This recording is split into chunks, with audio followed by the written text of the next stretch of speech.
माझ्या गोष्टीचं नाव आहे बाग. सकाळची वेळ होती. दीपा भराभर काम उरकत होती. काम उरकून तिला कामावर जायचं होतं.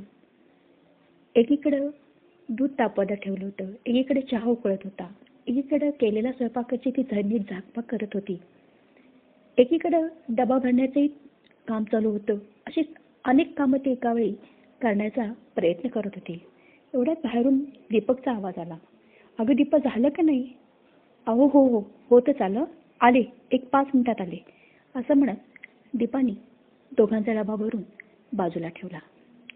एकीकडे चहा गाळत ती यशोदाबाईंना म्हणजेच तिच्या सासूबाईंना म्हणली, आई, स्वयंपाक सगळा तयार केलाय बरं का, आणि हो, पोहे पण करून ठेवलेत, 9 वाजता तेवढे गरम करून घ्या, आणि बीपीची गोळी घ्यायला मात्र विसरू नका, आणि बाळासाठी पेज पण करून ठेवलेली आहे. दूध तापवलेलं आहे, जेव्हा बाळाला द्याल ना तेव्हा थोडंसं कोमट करून द्या.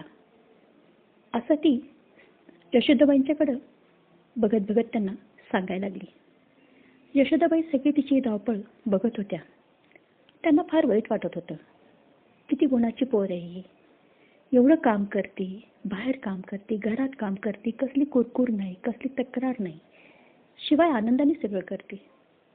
आपणच कुठेतरी कमी पडलो, आपलं दैव उणं आलं, काय असेल ते असो.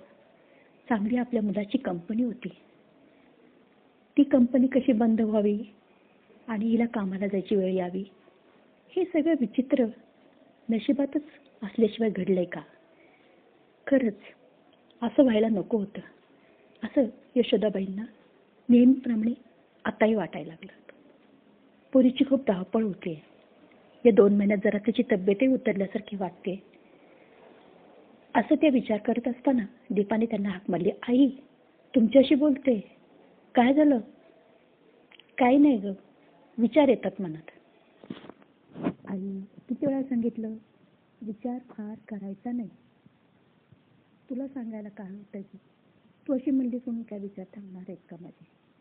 बघ ना ग, आपलं नशीबच चांगलं नाही. एवढी चांगली कंपनीची नोकरी होती, ती त्याची गेली म्हणून तर तुला काम करण्याची पाळी आली. हो आई, अहो आपलं भागायला तर पाहिजे ना, महिन्याचा खर्च तरी नीट भागला पाहिजे ना, म्हणून मी काम करते. आणि तुम्ही एवढं मनाला लावून का घेता? तसं नाही ग. अगं तुझी एकटीची धावपळ होती, मी अशी पायाने आधो, बसून बसून जेवढी कामं करता येतील तेवढं मी करते. पण आता मलाही काही होत नाही. शिवाय मला एक गोष्टीचं फार वाईट वाटतं दीपा. कोणत्या? हेच की 6-7 महिन्याचं बाळ तू टाकून निघून जातेस. अगं याच खरं वयामध्ये, ह्याच अशा अवस्थेमध्ये बाळाला आईच्या उभीची खूप गरज असते. खरंच एवढ्याशा साध्या गोष्टीला सुद्धा तो अंतरला का ग? दीपाने ओळखलं की यशोदाबाई खूप भावनाप्रधान झाल्यात. त्यांना आता जाग्यावर आणायचं एकच मार्ग होता. अशाही अवस्थेत ती त्यांच्याकडे बघून नेहमीसारखी खोडकरपणे हसली. आई, झालात तुम्ही सुरू? आपलं काय ठरलंय, या गोष्टीचा विचार नाही करायचा. आणि मी तुम्हाला माझं स्वप्न पण सांगितलंय की नाही, मी फार दिवस नोकरी करणार नाही आई, फक्त काही दिवसांचा प्रश्न आहे. थोड्या दिवसात मी एक शिवणयंत्र घरीच घेणार आहे. मग घरी बसून साड्या, बरकर, ब्लाऊज, पिको फॉल असेल, छोट्या छोट्या मुलांचे कपडे असतील, असं सगळं मी घरी बसून करणार आहे. बघा आई, मी अजिबात घराबाहेर पडणार नाही. मला त्यावेळेस तुमच्याकडेही लक्ष ठेवता येईल आणि बाळाकडेही लक्ष ठेवता येईल. थोड्या दिवसाचा तर प्रश्न आहे आई. तीच एक आशा आहे बघ. आशा नाही, ती खरीच गोष्ट आहे आई. आपण ते करायचं. पण तुम्ही असं निराश होऊ नका ना. तुम्ही निराश झाला की मला फार वाईट वाटतं, आणि तुमच्या डोळ्यात पाणी बघितलं की दिवसभर मला चैन पडत नाही. मला कळतं ग सगळं, पण काय करू दीपा? खरंच मला कधी कधी खूप वाईट वाटतं तुझं. खूप खूप चुकल्यासारखं वाटतं मला. असं त्या दोघींचं बोलणं चालू असताना पुन्हा दीपक बाहेरून ओरडला. दीपा, येतेस का जाऊ मी? अहो असं काय करताय तुम्ही? बसला अजून 10 मिनिटं अवकाश आहे. येते ना मी, सांगितलं ना, दीपा वैतागून म्हणले. यशोदाबाई म्हणल्या, जा, तो सारखा असा हाक मारत राहील, तू निघ आता. बाळाची काळजी करू नको, मी आहे बघते. हां, असं म्हणत तिने दोन्ही डबे घेतले, पिशवीत घातले आणि ती पर्स घेऊन आई मी निघते असं म्हणत बाहेर आली. दीपक तिला म्हणला, आज काय मला वाटत होत नव्हती तू बाहेर येशील असं. हो का? चला आता आले ना बाहेर, आपण नव्या असं म्हणत दीपा पुन्हा खोडकरपणे हसली आणि ते दोघं जण घराबाहेर पडले. त्यांच्या पाठमोऱ्या आकृतीकडे यशोदाबाई समाधानाने बघत होत्या. खूप आनंदात राहतात दोघं जण, फार प्रेम करतात एकमेकांवरती, समजून घेतात. लग्नाला 2 वर्ष झाली पण अद्याप त्यांना भांडल्याचं त्यांनी बघितलेलं नव्हतं. दीपक जरा तापट आहे पण दीपा सगळं सांभाळून घेते, म्हणूनच त्यांना त्याच्या सोनेचा खूप अभिमान होता. दोघंही चालत चालत बस स्टॉपपाशी आले. ठरलेल्या वेळात बस आली. कधी नव्हे ते त्या दोघांनाही बसायला जागा मिळाली. बसमध्ये बसल्यानंतर दीपकला म्हणली, आई मला जरा उदास वाटलं आज. हो ग, मला तर नेहमीच असं वाटतं. ती कसला तरी विचार करते. अहो कसला काय विचार करणार आहे, त्या माझा विचार करतात. हो तेही थोडं मला वाटतं. नाही अहो ते खरीच गोष्ट आहे. त्यांना वाटतं की मला बाहेरही काम करावं लागतं, घरातही काम करावं लागतं आणि माझे हाल होतात. पण हे थोडे दिवसासाठी आहे की नाही हो. हो ग दीपा, मला सुद्धा आवडत नाही तू कामाला गेलेलं. घरी आपलं छोटंसं बाळ आहे, आई आहे. तू घरी असलीस की मला निर्धास्त वाटतं. माझंही लक्ष लागत नाही कामावरती. पण काय करू ग, मी पण खूप प्रयत्न करतो की मला एखादा चांगला जॉब लागू दे. बघ मला ज्यावेळेस चांगली ऑफर येईल ना त्या क्षणाला तू काम सोडायचं. हो 100%. पण त्याच्या अगोदर आहे ना तुम्ही माझं स्वप्न खरं करायचं. हो माहिती आहे तुझं स्वप्न एक शिवणयंत्र. येस, मी नक्की तुझं ते स्वप्न पूर्ण करेन. मग तू घरी बसून तुला काय हवी ती कामं कर. मग मी काही तक्रार करणार नाही असं म्हणत दीपक सुन्नपणे हसला. तेवढ्यात दीपाचा बस स्टॉप आला. दीपा खाली उतरली. दीपा म्हणली, उतरता उतरता त्याला हात केला आणि ती मेन रस्त्यावरनं चालत चालत एका छोट्या रस्त्याच्या कडेपाशी येऊन ती थांबली. तिथून आत तिची कंपनी होती. कंपनी त्या रस्त्यापासून जरा लांब होती. थोडं आत चालत जावं लागत होतं. ती कंपनी म्हणजे रेडीमेड कपडे शिवण्याची कंपनी होती. तिथं लहान मुलांचे कपडे, परकर, ब्लाऊज असं शिवून देण्याचं काम होतं. दीपा त्या छोट्या रस्त्यावरनं हळूहळू चालत होती. तिचं सहज लक्ष त्या कोपऱ्यावरती असलेल्या एका बागेकडे गेलं. ती अनेक दिवस ही बाग बघत होती. तिला त्या बागेचं खूप कुतूहल होतं. ही बाग नेहमीच कशी रिकामी असते किंवा जास्त माणसं कशी नसतात. सकाळी नसतात पण संध्याकाळी आपण 5च्या घरी जाताना सुद्धा बाग फारशी म्हणावी तेवढी गर्दी नसते. असं का बरं या बागेत असावं असा विचार तिच्या मनात नेहमी त्या बागेकडून येत असतो. ती तसंच विचार करत नेहमी पुढे जात असते. तशीच ती नेहमीप्रमाणे कंपनीत जाते. कंपनीत गेल्याबरोबर तिच्या मालकीणबाई तिला सांगतात, दीपा आज फार मोठी ऑर्डर आहे बाई आपल्याला. हे बघ 100 परकर संध्याकाळपर्यंत आपल्याला शिवून द्यायचे. अर्जंट आहे. तुम्ही सगळेजण आपापली कामं वाटून घ्या आणि एवढी ऑर्डर प्लीज पूर्ण करा. कराल ना? दीपा हसली. काय मॅडम टेन्शन. माझ्या सासूबाई पण टेन्शनमध्ये, तुम्ही पण टेन्शनमध्ये. अहो काय टेन्शन घेता तुम्ही लोक. करूया ना, होईल ना सगळं नीट. हाच आशावाद तिच्या मालकीणबाईंना तिचा नेहमी आवडायचा. शिवणात निष्णात असल्यामुळं ती थोड्या दिवसात त्या कंपनीतही खूप प्रिय झाली होती. स्वभाव बोलका, हसरा आणि खेळकर असल्यामुळं ती सर्वांना हवीहवीशी वाटायची. तिनं सगळ्यांना आपापली कामं नेमून दिली. तिथं काम करायला 10-12 बायका होत्या. सर्वांचं टायमिंग सकाळी 9 ते संध्याकाळी 6:30 होतं. पण फक्त दीपाला 5 वाजता ती मालकीणबाई सोडत होती. का तर तिचं लहान छोटं बाळ होतं म्हणून. तिने स्वतः सांगितलं होतं की तुझं छोटं बाळ आहे, तू 5ला घरात पोचली पाहिजेस अशा पद्धतीने लिखत जा. पण तसं इतकं परफेक्ट जमत नसलं तरी ती 5 वाजता कंपनीतून बाहेर पडण्याचा प्रयत्न मात्र आटोकाटपणे करायची. त्या दिवशी असंच खूप कामाचा लोड असल्यामुळे तिने सगळ्या बायकांना सांगून ठेवलं दुपारी की सगळ्यांनी एक एक करून जाऊन जेवण करून घेऊन या. सगळ्यात शेवटी मी जेवायला जाईल. असं म्हणत सगळ्या बायका थोड्या वेळाच्या अंतराने जेवून आल्या. आता दीपाचा नंबर जेवायला जायचा होता. तिने बघितलं तर घड्याळात 3:45 वाजले होते. अरे बापरे, 3:45 वाजले. आता काय फक्त 1च तास राहिला, 1-1.25 तासात आपल्याला तर इथनं निघावं लागेल. तोपर्यंत आपलं होईल तेवढं कामही पूर्ण करू. जाऊ दे आता जेवण कॅन्सल. आपण 4 वाजता चहा आला की चहाच घेऊया. घरी गेल्यावर बघू. असा विचार करत ती कामाला पुन्हा लागली. 5 वाजले. तिचं ठरलेलं काम तिने कंप्लीट वेळेच्या आधी करून तिने मालकीणबाईंचा निरोप घेतला आणि ती गेटच्या बाहेर आली. आऊटचं टायमिंग तिनं 5:05 टाकलं आणि ती रस्त्याला लागली. 4-5 पावलं चालल्यानंतर तिला एकदम चक्कर आल्यासारखं वाटायला लागलं. तिला वाटलं का आज सकाळपासून आपण काही खाल्लेलं नाहीये. फक्त सकाळी 7 वाजता चहा घेतला होता. परत कंपनीत एकदा चहा घेतला. त्यामुळे आपल्याला असं होतंय का काय? तरी पण ती तशीच नेटाने चालत पुढे जायला लागली. आता मात्र तिला खूप चक्कर आल्यासारखं वाटलं. बघता बघता ती त्या बागेपाशी येऊन पोहोचली. बागेमध्ये थोडीशी गर्दी होती. तुरळक माणसं दिसत होती. तिथेच एका बाकावरती ती जाऊन बसली. तिने विचार केला की इथे एखादी चपाती खावी, थोडं पाणी प्यावं. बस तर काय आता मिळणार नाही. आपल्याला चालतच जावं लागणार आहे. चालण्याची तरी ताकद राहायला पाहिजे म्हणून ती डबा घेऊन तिथे खायला बसली. 2-3 घास खाल्ल्यानंतर तिला ते खावं पण वाटेना. तिला मळमळल्यासारखं व्हायला लागलं. तिने डबा ठेवून टाकला आणि पाणी पिऊन ती स्वस्त बसली. तिला असं वाटायला लागलं की 5 मिनिटं डोळे मिटून आपण शांत बसूया. असा विचार करता करता तिला तिथं गाढ झोप लागली. तिला काहीच कळलं नाही. अशा अवस्थेत बराच वेळ गेला. इकडे रात्रीचे 9 वाजले तरी दीपा घरी परत आली नाही म्हणून घरामध्ये हाहाकार झाला. दीपक 8 वाजता कामावरून परत आल्यानंतर त्याला ही गोष्ट कळली. यशोदाबाईंना काय करावं सुचत नव्हत्या. त्या सारख्या रडत होत्या.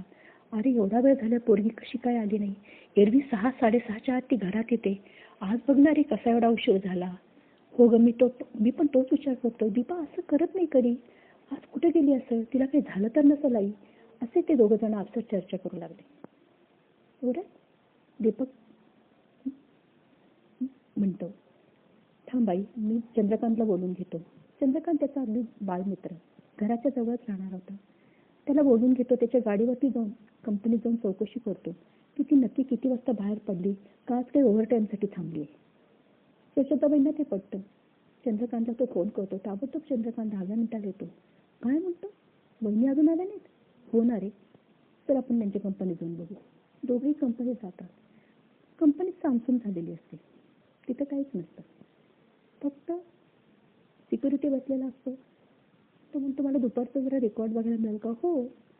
मग दीपाताई तर 5:05 गेल्या. तिथे एंट्री तशी आहे. त्यांची सही पण आहे.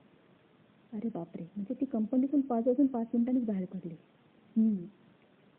दीपक आणि चंद्रकांत रस्त्यावर येतात. आता मात्र त्यांना काही सुचत नाही. दीपक म्हणतो, कुठे गेली असेल रे ही? म्हणतो, थांब जरा, आपण एवढ्या एरियात बघूया. असं म्हणून ते तिथं थोडं पुढे जाऊन बघतात. आजूबाजूला बघतात. अगदी त्या बागेपर्यंत येऊन बघतात. पण ते बागेमध्ये मुळातच कोणी जात नसल्यामुळं तिथं कोण असणार आहे असा विचार करत ती तिथने त्या बागेवरनं रस्त्यावरती येतात. त्यांच्या मैत्रिणीला फोन करून बघू. 2-3 मैत्रिणींना फोन करतात. ते सगळेजण तेच सांगतात की ती 5 वाजता बाहेर पडली. नातेवाईकांचा काही प्रश्नच नव्हता. 1-2 नातेवाईक होते. तिथेही फोन करतात. ते म्हणतात दीपा आमच्याकडे आली नाही. आणि तशी कुणाकडेही अवेळी जाणे इतपत ती बेजबाबदार नसल्यामुळं तोही प्रयत्न दीपकला निरर्थक वाटतो. पण तो चंद्रकांतच्या केवळ सांगण्यावरनं तेही करून बघतो. कुठेच त्याचा शोध लागत नाही. दोघं जण रात्री 11-11:30च्या सुमारास घरी येतात. यशोदाबाई त्याच्या डोळ्याकडेच वाटेकडे डोळे लावून बसलेले असतात. काय झालं रे? काही कळलं का दीपाचं? नाही गाई, तिथं 5 वाजताच कंपनीतून बाहेर पडली. अरे बापरे, कुठे गेली असतील माझी पोर? काही झालं तर नसणार आहे तिला. असं म्हणत यशोदाबाईंना आता रडू आवरेना. थांब बाई, तीर नको सोडून. माझंही तीच अवस्था झाली. मलाही काही कळत नाहीये. अगं आई, आम्ही इव्हन पोलीस स्टेशनमध्ये जाऊन पण विचारून आलो की 5 वाजल्यानंतर तिथं कुठला अपघात वगैरे झाला का? पण 5 नंतर त्या एरियामध्ये तिथं कसला अपघातही झालेला नाही, पोलिसांनी सांगितलं. असं सगळे प्रयत्न करून झाले ताई. तर तिला कुठं शोधायचं? तर सकाळ झाल्यावर बघावं लागेल आई. सकाळ होईपर्यंत आपण धीर धरूया असं दीपक कसा बसा म्हटला. चंद्रकांतनी त्याला ते सुचवलं. मी सकाळी 8 वाजता येतो. आपण 12 वाजेपर्यंत वहिनींची वाट बघून नाही तर मिसिंगची केस देऊन टाकू, असं चंद्रकांत सांगतो. दीपक त्याला होकार देतो. इकडे दीपाची अवस्था भयानक झालेली असते. तिला ज्या ठिकाणी झोप लागते थोड्या वेळाने तिला जाग येते. जाग येते तेव्हा बागेत पूर्णपणे अंधार असतो. फक्त लांब एक मरकुरीचा दिव्याचा कवडसा त्या बाकावरती येऊन पडलेला असतो. ती दचकून जागी होते.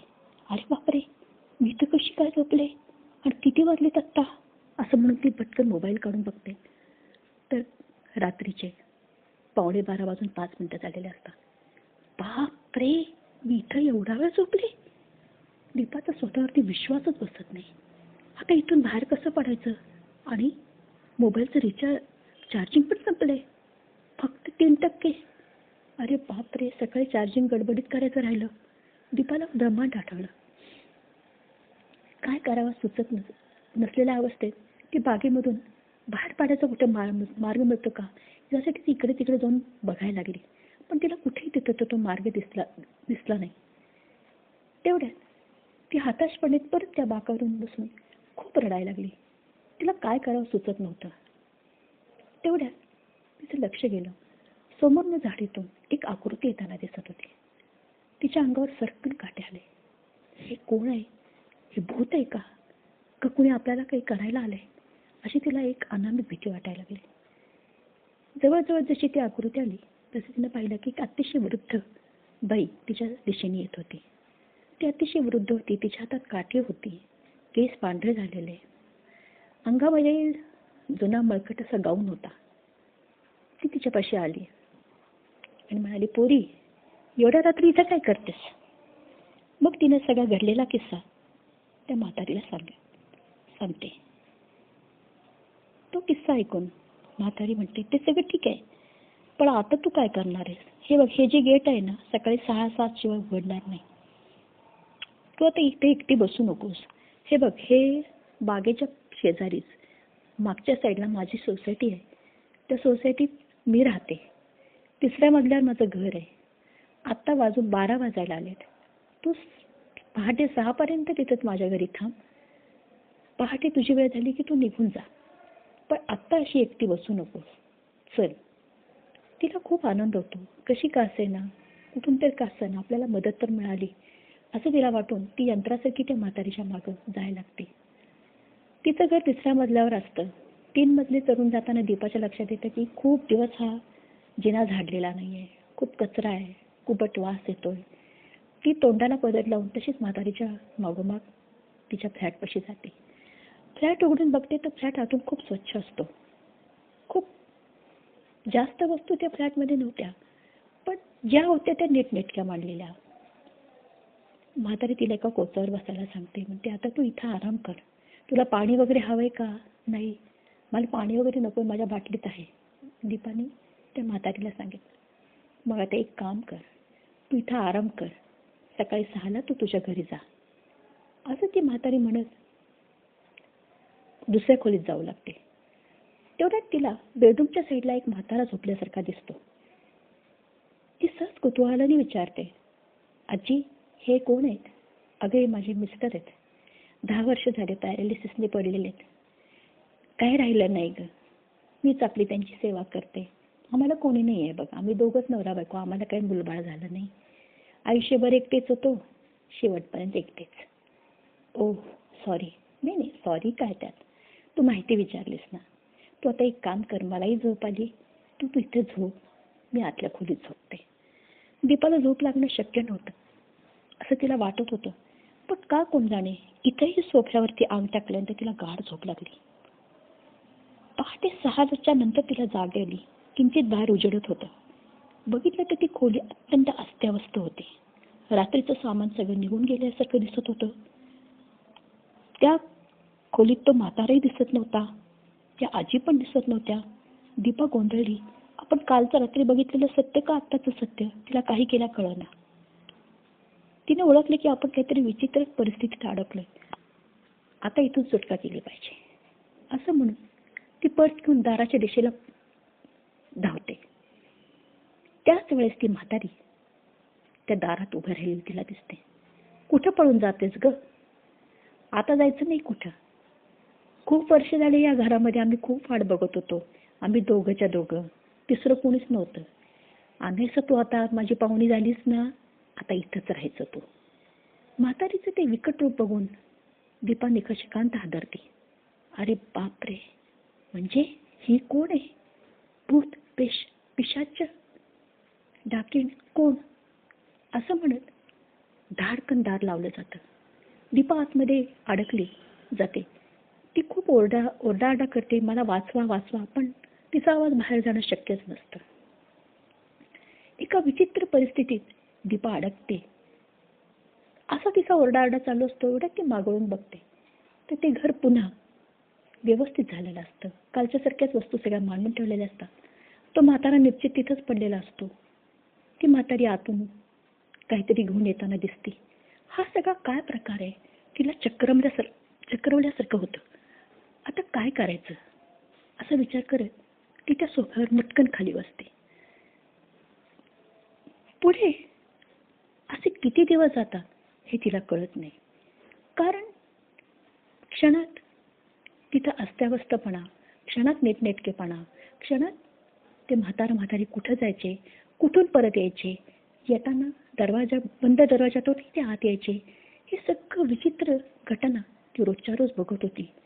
तिची आता भीती मेल्यासारखी झाली होती.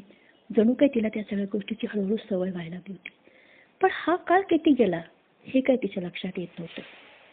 इकडे दीपाला जाऊन आता 3 वर्ष होत आलेले असतात. हळूहळू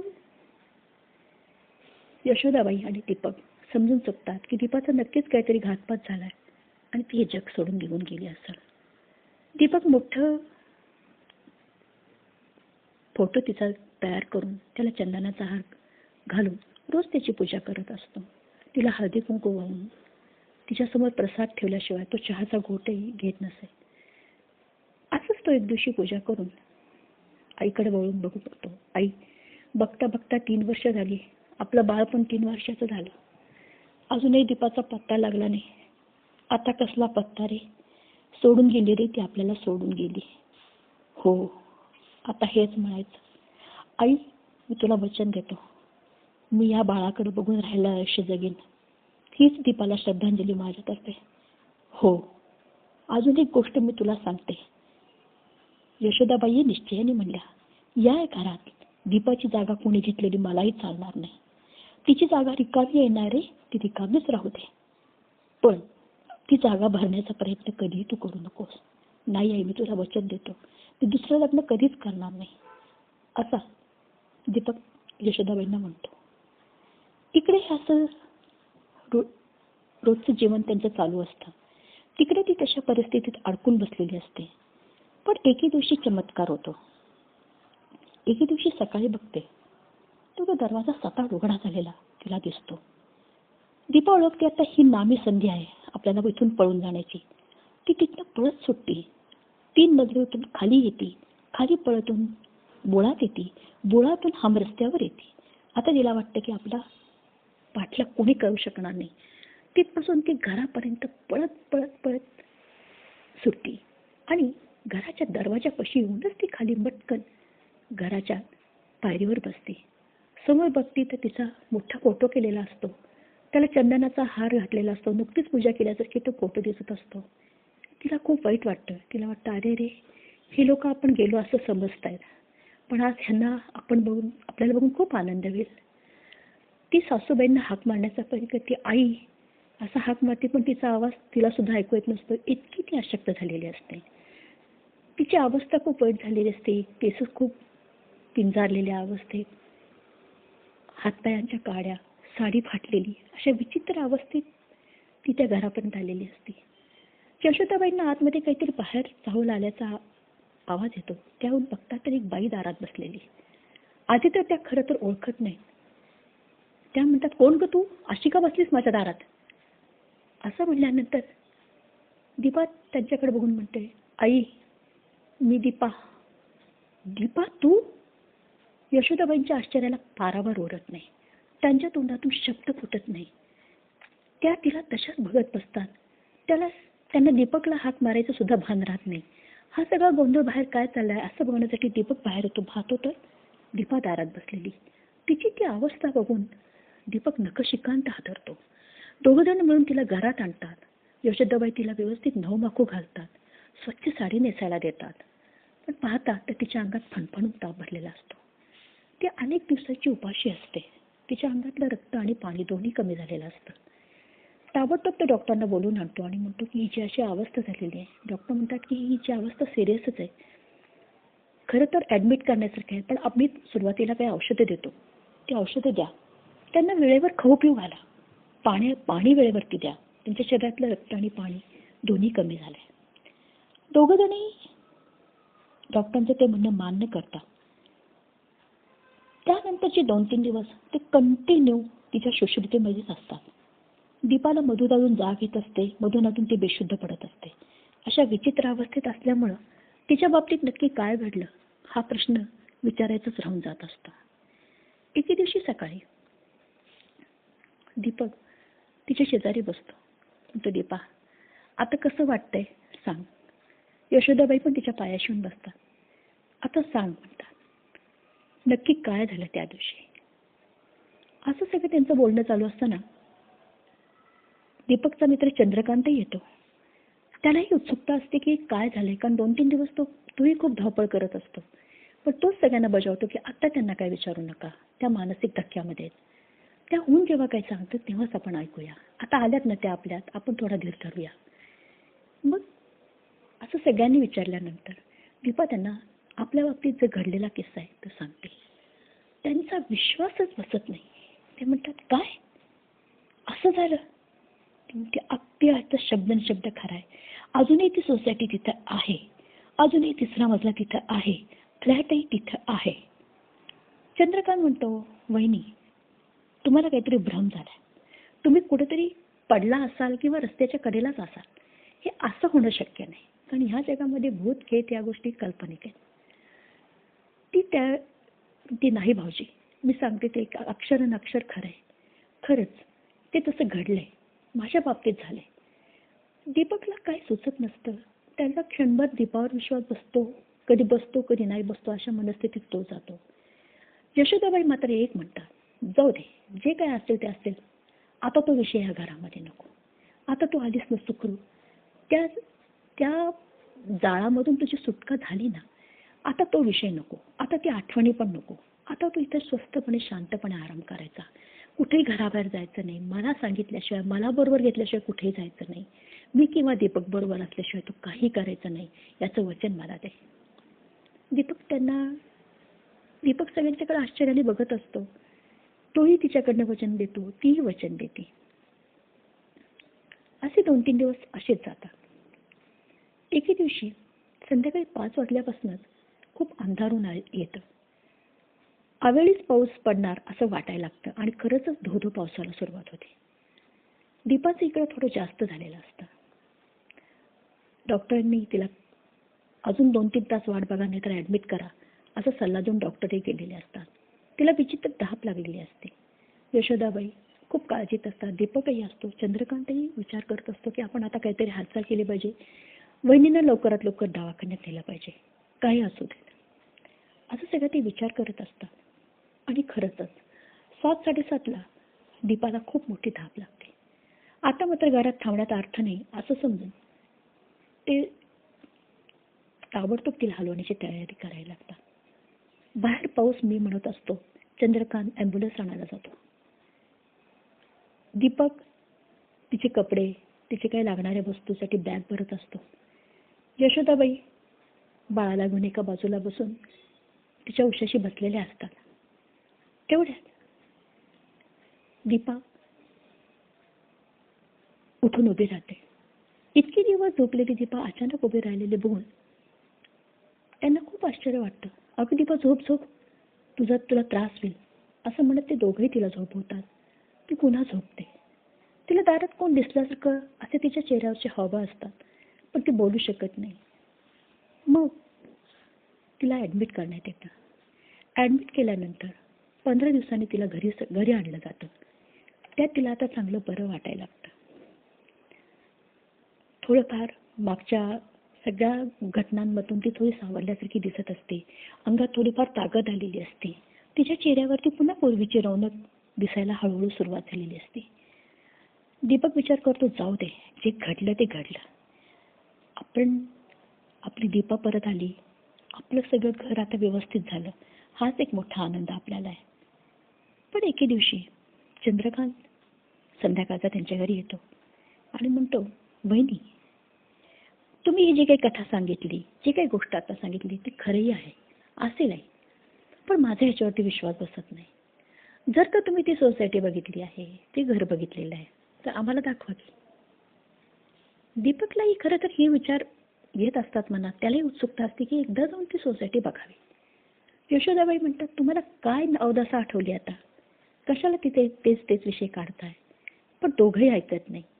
नाही, तू नुसतं आम्हाला दाखव. आता आम्ही बरोबर आहे ना तुझ्या? तू अजिबात काळजीच करू नकोस. फक्त ती सोसायटी दाखवतो, आपण फ्लॅट बघूनच येऊ एकदा, नक्की काय प्रकार आहे ते. दीपाही तयार होते.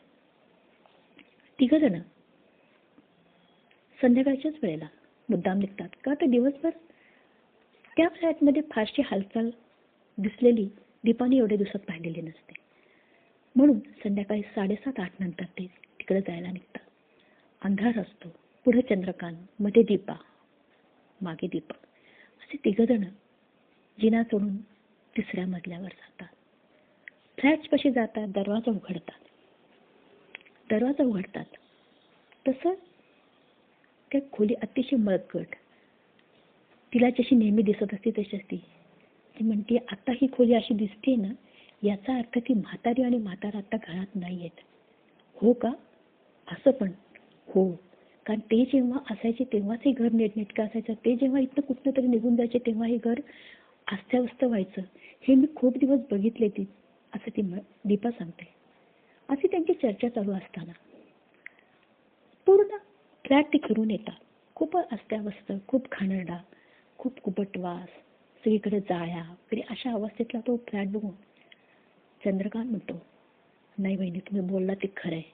खरं तिथं काहीतरी भानगड आहे. आपण एक काम करू, आपल्याला आता कळलं इथं नक्की काहीतरी आहे. आपण इथनं पटकन बाहेर पडू. दीपक, वहिनींचा हात धर आणि मी पुढे जातो, तू वहिनींचा हात सोडू नकोस, असं सांगून दीपक, चंद्रकांत आणि दीपा दारापाशी येतात. दार उघडच असतं. चंद्रकांत आधी बाहेर पडतो. दीपकच्या हातात दीपाचा हात असतो. दीपक एक पाऊल पुढे जातो. दीपा अजून अर्धच पाऊल मागे असते. तेवढ्यात खाडकन दरवाजा बंद झाला जातो. दीपा पुन्हा आतमध्ये अडकते. चंद्रकांतला आणि दीपकला हा झालेला अचानक प्रकार बघून खूपच धक्का बसतो.